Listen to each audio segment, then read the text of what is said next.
Hyperzone? Never heard of a Hyperzone before. Well, this should be interesting at least. Alright, who sold me the bootleg copy of F-Zero?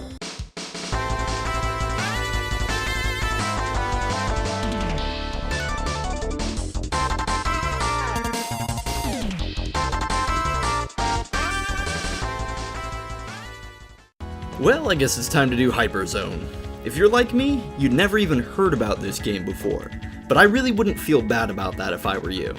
As far as games go, there really isn't that much to talk about this one, good or bad. But since you're here, we might as well go over what we can. The first thing you'll notice about Hyperzone is how very similar it looks to F-Zero. I mean, I was not happy about this when I first turned it on. I mentioned in my Super Mario World review that I hated playing Mario knockoffs, and when I saw Hyperzone I just felt like, great, there are F-Zero knockoffs that I didn't know about too? But I need to halt that conversation to a permanent stop. Yes, Hyperzone uses Mode 7 almost identically to F-Zero. Yes, it has those little shapes on the side of the track that drain your energy when you touch them. And yes, it has a power bar that you fill up by driving across energy strips, just like the hover cars in F-Zero. That, however, is where almost all the similarities end though, because the rest of the game's mechanics, objectives, and hazards play out unrelated to our previously reviewed futuristic racer. First off, Hyperzone lets you fly in any direction without the constraints of gravity. You can fly right off the track at any time if you really wanted to, but I wouldn't advise it. Next, you're not actually in a car in Hyperzone. You're in some kind of combat spacecraft, which upgrades at various points within the game. As far as what actually causes your spacecraft to upgrade, it's difficult to tell, made even more difficult by the fact that there's hardly any information about this game online. So I even ran into conflicting data concerning this topic. But I think the way it works is that every time you get enough points to gain a new life, you get a new ship when you swap to another level. It is not based upon which level you are on, backed by the fact that on my first jaunt through the game, I had a green ship on the plant level, and on my second attempt, I had this bulky monstrosity. Obviously, you're not guaranteed to get a certain ship at a certain level. Each time you upgrade your ship, it gains some kind of advantage. The newer ships generally feel quicker, and they definitely charge up the charge shot faster, and sometimes shoot more bullets than the previous ships. While the levels in this game aren't bad, beating a level and getting a new ship is probably the highlight of the game. Not only are the new ships fun to look at, but the whole HUD at the top of the screen changes, which is a really nice and unrequired touch of creativity that the developers added. I know the game isn't really that complex, but with the HUD change it helps add to the feeling that you're flying a different ship than before, which is pretty cool. There are 8 levels total, each with bright colored environments whose designs are set apart from each other. Each level also has a slew of new enemies to fight, albeit a lot of them feel like they just do the same thing that the enemies in the other levels did, and some of them even just pretty much look the same. I have to say though, I love these cute little one-eyed guys that you run into. The first time I encountered them, I started giggling so much that my wife had to come in and see what was the matter. I don't know, I just couldn't help it.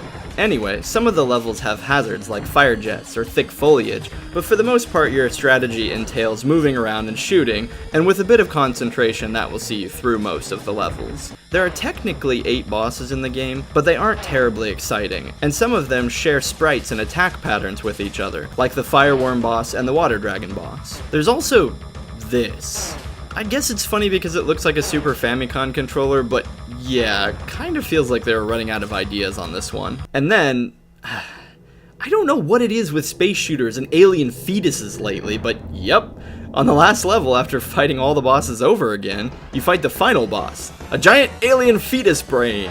Once you fill him up with the appropriate amount of energy blasts, he'll fall at last, and you'll be treated with a curtain call of every enemy in the game, and finally the credits. All in all, this is a very short game. I've never played or even seen this game played before, and even though I lost all my lives on my first attempt and had to start over, my entire playtime was just 2 minutes over an hour. This means that this game was never long enough to become old or frustrating, but even for the 90s that's a bit short. The gameplay isn't bad, but it is rather simple. As for difficulty, because of the game's simplicity, I wouldn't want this game to be any harder than it already is, but it's pretty darn easy. I'm not saying that this makes it a terrible game, but it's just kinda like this. Have you ever played a Flash game?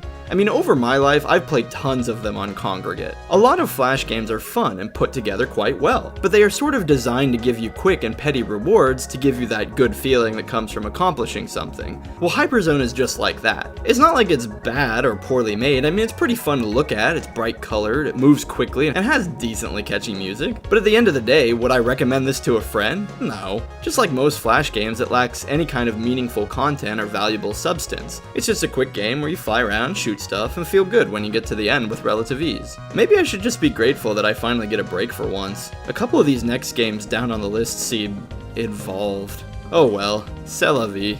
My pain can be your entertainment, right? As far as I'm concerned with Hyperzone though, I'll probably forget most of it by the end of the year. Regardless, this has been Chezni at SNES Legacy, asking you that if you are an extraterrestrial life form, can you please keep better track of your baby aliens and stop sending them to Earth? Please? Signing off.